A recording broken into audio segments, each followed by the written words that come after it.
Your brain is the most powerful weapon in the world. Once you put away your phones and your computers and all that shit we have nowadays, yeah, that's great.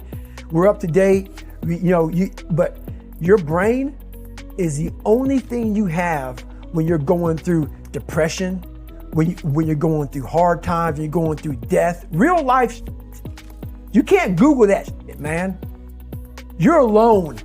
You're alone. You may have a shrink you're going to, you may have a best friend you're going to, but there's 24 hours in the day where you're alone in this brain, and your brain is talking to you in all kinds of ways, and it wants to control you and pull you in these different pockets.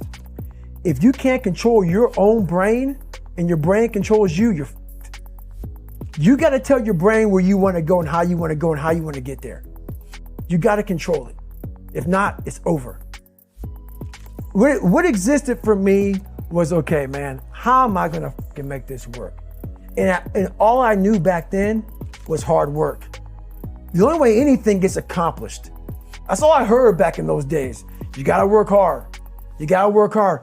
I'm not getting I can't get this paragraph. I can't remember what the fuck's in this paragraph to pass this test to get in the military. Read again. Still not getting it. Read again. But if you're not getting it, write it out. And that's how I started learning. Okay, well, I got to write out every fucking thing I do. And then write it out again. And write it out again. And guess what happened? I got it.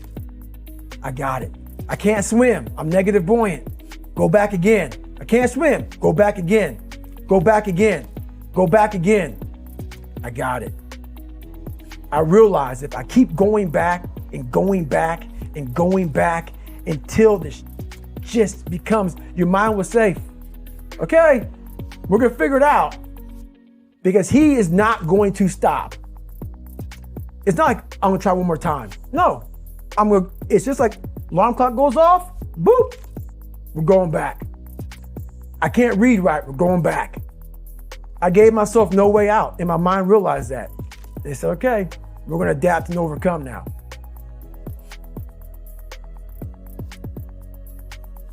A lot of people say, like when I say trying hard, your mind knows, man.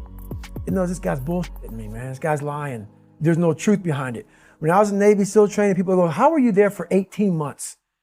The program was only 6 months long. You were in 3 hell weeks in 1 year. No one's ever done that. How did you do that? I talk about the new norm.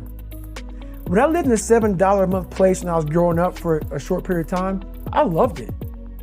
I didn't know any different. That was my norm. Once we moved out of that place, we moved to a $236 a month place. I was like, I never want to go back to that little piece of shit.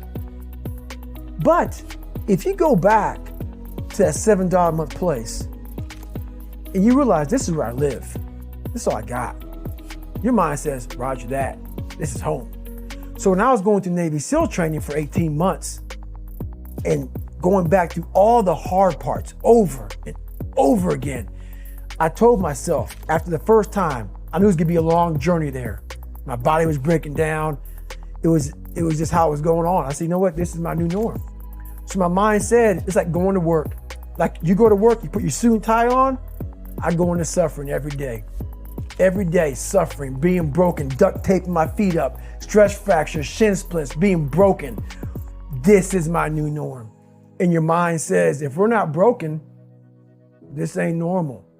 We gotta be broken. So then your mind starts to get tougher and tougher and more callous. People go, how did you run on broken feet? Broken shins.